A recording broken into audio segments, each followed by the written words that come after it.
Hey, welcome to season 4. That's right, we are Morbo Chats. I am JBear. Romi's right there. We got a new producer on the show, and we have new things happening this time. We have more audio, more podcast based. And in today's episode, we're gonna talk about Backseat Dance Instructors, BDI. So check it out.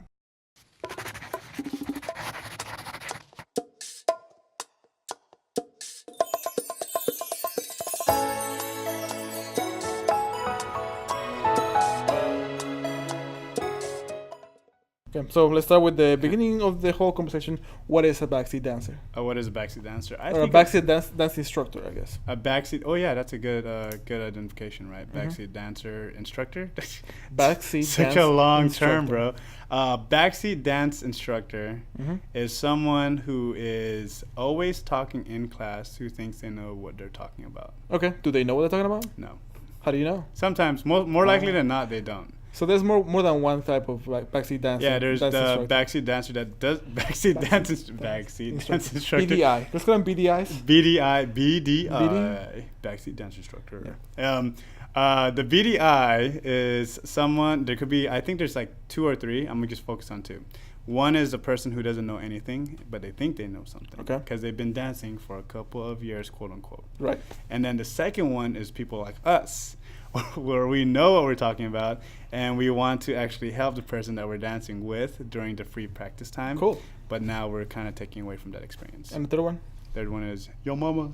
I don't know. Wow. Sorry, I just went there.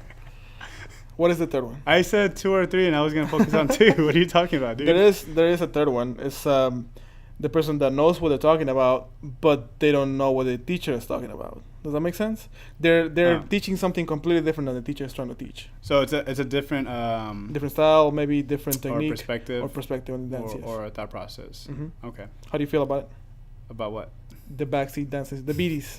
The VDIs. Yes. Overall, like all 3 of them, or just one. I have 2 things, two feelings: feeling as an instructor and then feeling as the dancer. Okay. So tell me your experience as an instructor. As an instructor, it's annoying. Okay. And it's also. Do you have a story to tell me? I don't really have a story. As an instructor, you never had a backseat dance instructor. I've had a couple of them over at the grad on South of Thursdays, and it's the regular people you see every time, and every time you see them social dancing, you also know that they don't know how to dance. And it's always guys. Usually, it's always guys. And so during the lessons, I don't have a specific story because they always do this. Okay. They just think they're cool, and then they don't want to actually. Well, I have to preface this. My lesson when I teach at the grad is not for dancers. Right. That's the most important thing. My lesson is as entertainment for regular people to dance. So like, anyone who's never danced before, they're going to have a good time. They're going to learn, quote unquote, learn something, but it's still an entertainment experience. Gotcha. It's part of the show. It's part of the show, correct. So that one, I'm only going over the basics. Your basic salsa, forward and backward, your side steps, and your right hand turn. That's usually what I go through. And these guys will want to actually be like, oh, you turn this way, or you turn with this hand instead, or you turn this quickly, or they won't emphasize a prep, like how I always emphasize the prep very, very heavily when I teach that class. Right. And I see them. And the way that I deal with them is there's 2 ways. The first way is I'm like, ha, ha, ha, yeah, during the practice times, and then I'll try and correct them. And I'll correct them like, all right, take your time. You got to let her know what's going on. Or I'll just be like, oh, yeah, I got the advanced class here in a joking manner. and then I'll look at her, at the girl, see how she's doing, making sure that he's dancing safely with her. Doing the key code thing, like you talk, like, are you good? You good? Okay, we're good. The what code? The like eye contact code, like to make sure that she's okay. Come on, dude. I just look and then I say, okay, time to rotate, high five, and walk away. And then I just keep an eye on it. Okay. But overall, I cannot, like, I don't think there's any way you could stop it from happening. Because if you're on stage where you're teaching a class, it's live. And you can't just say, no, you can't take the class unless there's an abhorrent behavior. Right. You can't really kick somebody out of the class, like you said. Yeah, because you're going to kill the mood. So, like, as an entertainment, like, you have to be able to work with it. And I just like, all right, yeah. Like, I'll do backhanded compliments. I'm like, all right, give him a silver award or whatever like that. But I'm trying to be happy about it at the same time because I know that the person doesn't have any malicious intent. They're just having a good time. Right. I don't know if they're having a good time, but sometimes that might be the case. They might just be trying to outshine you and trying to make you look bad because they think that you don't know what you're doing. Well, in this example I'm talking about, no, they think I'm awesome. Sure. Well, you gotta tell yourself, dude. I get that, and I'm gonna start. My first story that I'm gonna tell is actually the other way around. Is when I'm the backseat drive instructor. Mm-hmm. The BDI. Yes. Personal drinks, you owe me boba. Yeah, no thanks. But no dairy, almond milk, please. Sure. So with boba. Obviously, I've been teaching for a long time. I don't teach anymore, but I've been doing it for a while, and my experience now is that when I'm taking a class, I see that maybe the instructor is not teaching the way that I would teach it, and so I'm the third example where I'm teaching something different. It's not necessarily wrong, but the teacher is teaching something different themselves, so they're not wrong either. It's just a different conflicting theory or different style or technique.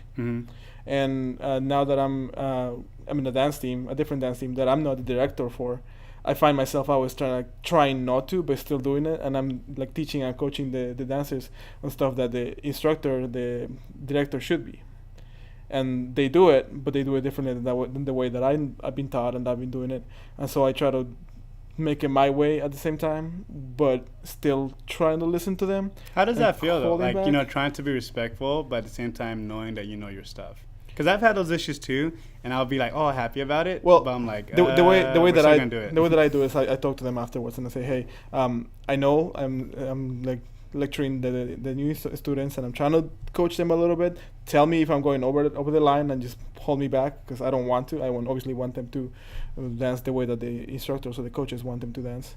So I think that kind of covers it, but I still hold myself back a lot, and I'm like, no, I shouldn't say that. Let them take care of that. Or I'll bring it up to them instead and say like, hey, you guys should be focusing on this for them, and then they do that, or they don't. Okay. No, it's a choice ultimately. So that's only with a dance team that you're the BDI. Right. I have done that with other classes as well. Like regular classes or public, like clubbed classes? Regular public classes, both regular and public classes, but either at a festival or during workshops or things like that. And the thing that usually ends up being is, I'm coaching the followers because I dance with the followers, and I'm more or less giving them like little hints and tricks that the instructor is not. Like, hey, you should be pushing down on your shoulders, or you should be pushing out against this. Like little things that I picked up over the years that I hope help, but you never know. Maybe I'm hurting more than I am. Yeah, I was actually gonna get on that because I've been the BDI for these regular public dance lessons. Me. Yeah, everyone's a victim of BDI-ness, right? BDI. And like that should be the title of the show. I feel that when I'm the BDI, I actually give a negative experience. So like, yes, that the follower that I'm dancing with is able to do the combo that we're learning, but they cannot learn it on their own. Right. So like, I actually carry them through it. And then I'd be like, oh yeah, you're amazing. I could only do it because of you, and then because like help them feel good about themselves. But in the long run, I'm not actually helping them because they're not learning how to follow. Right. They're not learning how to treat people who cannot lead. They can't train. How should I say it? Because they're learning they already experienced like gourmet food. They don't understand the value of a burger. If that makes sense. Why is it always back to food with you? Food is easy to have analogies for. Yeah. But you get what I'm saying, right? Yeah. Like they're being spoiled, so they don't have to learn how to actually react to bad leads. Yeah, no, I get that. And I see that a lot in dance teams. One of the biggest things is that obviously dance teams are probably majority females, majority followers. And the way that it's generally taught is taught for the followers to be able to backlead something. Now, that's not the case in social dancing. That's a lot more common in dance teams and members of a organization like that. And so they end up learning how to backlead a little more because they don't necessarily have the ability to follow with somebody that's experienced. Does that make sense? Yeah. Well, it's also choreography. So they already know what's going to happen. Yeah. So they already prep themselves and set their own timing. And then during lessons, they do the same thing. They do the choreography because they are taught choreography. Most lessons are choreography. Yeah. And they are able to backlead it. But then eventually when it comes to social dancing, they can't do it because they never learn how to follow properly. Yeah, that's why I actually don't enjoy my dances with just like straight dancers, like performers, I should say. Performers, yes. They're very boring. They don't have a great frame usually. There's some good ones out there. Well, like, I feel like, I'm going to go on a tangent, like, they're not in the moment. Miss Producer is laughing at us. We're getting off topic. Sorry. But like, crap, I just lost my train of thought. Good job. All right, back to the BDIs. So tell me another story of BDIs. Another story of BDI. Oh man, it feels like this is like some virus that you got, dude. BDI. You got some BDI, bro. Take a pill for that. BDI. Do you have a pill? Ointment? I don't know. I gotta pull a story. Well, I'll tell you another story of my BDI sure. experience. Now, in this case, I'm not the BDI. I'm the instructor, and I'm getting somebody else that's trying to back teach in my class. Mm-hmm. However, this person actually was supposed to do that. I had a personal BDI when I was teaching. They were supposed to do that? Yes. What does that mean? Like you asked them to do that? No. Back when I was teaching, I had my partner. Okay. And she would purposely focus on the one-on-one on one person Mm-hmm. to be able to teach them while I focus on the entire But group. that's not a BDI, though. It was. That's a partnership. But it worked. No, because you guys are both heading to class. That's different. But it's still technically Stick to a the BDI. parameters, brother. But it's still a BDI. It works. No, it's not. Backseat driver means, or backseat dance instructor means that they're not the identified instructor. You can cut that one out. What I'm saying? No, I'm going to keep it in there. I won. Okay, so another story that I have had backseat dance instructors when I'm teaching. Mm-hmm. And my personal experience, it was actually a follower, like you said, and it was my fault. Because I told the followers, hey, listen, if you notice something with the leader, make sure you tell them, Mm-hmm. because I wanted them to actually start learning how to follow instead of just doing the patterns. But that turned into a little bit more complicated where they were always criticizing and I was trying to tell exactly what the leader needed to do without them actually knowing it. Where was the setting for this? Like in a regular club? It wasn't general public? it wasn't one of my classes, one of my series. Alright, so studio class. Studio class. Okay. Mm-hmm. And the setting was that we were doing the partner work portion, and I tell them, like, followers, you need to be able to react and tell. And if you don't see something, if see something wrong with what the leader is doing, make sure you tell them. And like I said, my partner ultimately was the one that told me, like, you shouldn't be saying that because they're being a little too aggressive with that.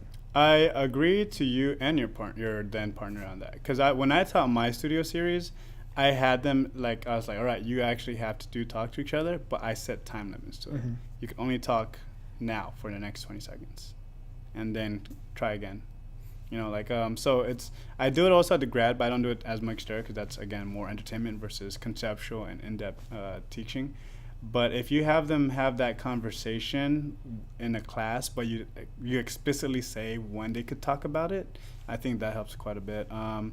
Because it's very easily, it could get out of hand. Mm-hmm. But if you use it in the regular club scene to regular people, you could use it as a funny joke and as a way to still empower the followers. Because whenever we teach, we always tend to focus on the leaders because that's our background. That's how we know. That's how we just know how to dance, right? For sure. So to give back to the followers, it's like, followers, you have power as well, you know. So that type of BDI works if there's parameters. Okay. And so it's no longer BDI, I guess, because you're explicitly telling them. So would it be like side driver? Or SDI? GPS. SDI sounds really bad, bro. They're like the GPS. I don't think so. 'Cause GPS tells you what to do. Okay, whatever. Well, you know, the reference.